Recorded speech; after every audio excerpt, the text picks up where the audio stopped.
Chief justice Pakistan justice काजी फाइज ईसा कहते हैं कि इलेक्शन लड़ने के लिए जो अहलियत बयान की गई, कायदे आज़म भी होते तो नाअहल हो जाते।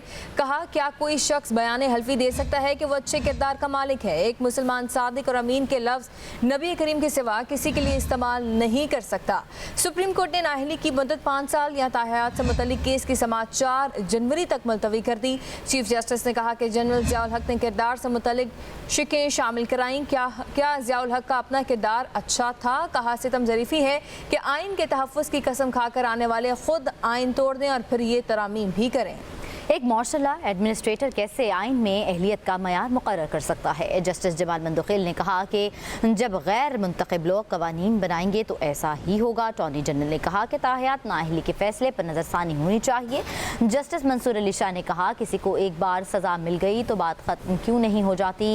ये कैसे हो सकता है कि सज़ा के बाद कभी इंतखाबात ना लड़ सकें? वसीम मलिक हमारे साथ मौजूद हैं, इस समाअत का हवाला उनसे जानेंगे। वसीम, बताइएगा।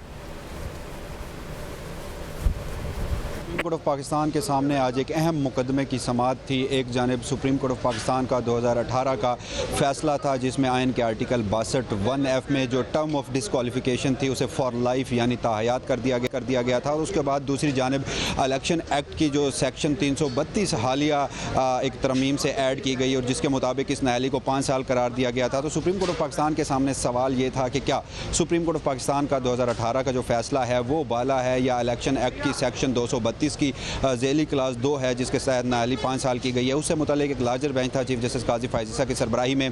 आज के रोज़ उसके ऊपर समाअत हुई। समाअत का जैसे ही आगाज़ हुआ तो अटॉर्नी जनरल ऑफ पाकिस्तान जो थे वो रोस्टम पर आए और उनका यही कहना था, उन्होंने इस्तदा की अदालत से कि जो मेन केस था 2018 में जिस पर सुप्रीम कोर्ट ऑफ पाकिस्तान के 5 रुकनी बेंच ने आइन के आर्टिकल 62(1)(f) की तशरीह करते हुए जो नाअहली है उसे ताहयात करार दिया था, उसको दोबारा री हेयरिंग यानी असर नो उसकी समाअत की इस्तदा की। और उसके बाद बेंच की जानिब से कुछ अहम सवालात भी हैं जो अटॉर्नी जनरल ऑफ पाकिस्तान से पूछे गए। जस्टिस मंसूर अली शाह ने इस हवाले से एक अहम सवाल पूछा कि क्या जब सुप्रीम कोर्ट ऑफ पाकिस्तान की एक जजमेंट है उस जजमेंट के बाद आइनी तरमीम के ज़रिए ये नाअहली की जो सज़ा है इसे 5 साल किया जाना था या जो कानून के ज़रिए इलेक्शन एक्ट में तरमीम की गई है उससे भी ये मुमकिन है। इसके साथ साथ जो दीगर दरख्वास्त गुज़ारान थे वो भी आज कमरा अदालत में पेश हुए।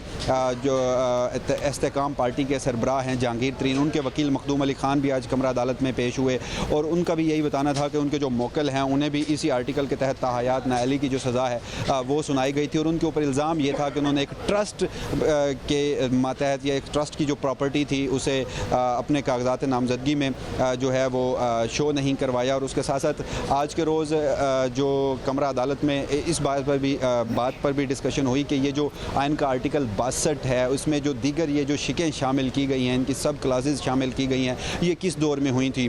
जिसके बाद वकील मखदूम अली खान ने बताया कि जो साबिक सदर ज़ियाउल हक हैं उन्होंने एक सदारती ऑर्डर के ज़रिए उसे 8वीं तरमीम भी कहा जाता है, उसके तहत ये जो शिकें हैं ये दस्तूर में शामिल करवाएं, जिस पर चीफ जस्टिस काजी फाइज ईसा के बड़े सख्त रिमार्क्स भी सामने आए। और उनका यही कहना था कि जो आइन की तहफ़्फ़ुज़ की कसम खाते हैं वही आइन को तोड़ देते हैं। इस तरह की जो इसमें क्लॉजेज़ शामिल की गई हैं, अगर कायदे आज़म भी इस वक्त होते तो वो भी आर्टिकल 62 और 63 पर पूरा ना उतर सकते। और इसकी जो तारीफ़ की गई है आइन पाकिस्तान में, सादिक और अमीन जो है काजी फाइज ईसा साहब का इस हवाले से ये भी कहना था कि कोई भी मुसलमान हज़रत मोहम्मद सल्लल्लाहु अलैहि वसल्लम के अलावा किसी शख्स को सादिक और अमीन करार नहीं दे सकता। इसके साथ साथ आज के इसी केस में जो फैसल वाडा का नाअहली का केस था उस हवाले से भी तज़किरा हुआ, चूँकि जो आइन के आर्टिकल 62(1)(f) की तशरीह के लिए जो फ़ैसला लिखने वाले जज थे वो साबिक चीफ जस्टिस उमर अता बंदियाल थे और बाद में वो चीफ जस्टिस पाकिस्तान भी बने और उन्होंने फैसल वाडा का जो ताहयात नाअहली से मुतल्लिक फ़ैसला है वो भी दिया, जिस पर मखदूम अली खान का कहना था कि जो ऑथर जज थे 2018 की जजमेंट के वाले उनका मौक़िफ़ जब वो चीफ जस्टिस बने और फैसल वाडा का केस सुना तो वो यकसर अलग था। और अगर फैसल जो ताहयात नाअहली का 2018 का फ़ैसला था उसी का असूल अपनाया जाता तो फैसल वाडा को भी ताहयात नाअहली होती। उसके बाद अब जो केस की मज़ीद समाअत है वो 4 जनवरी तक मुखर कर दी गई है। और इस हवाले से अदालत का ये भी बताना था कि अगर कोई सीनियर कौंसिल हैं। जी ठीक है, वसीम मलिक आप हमें अपडेट कर रहे थे।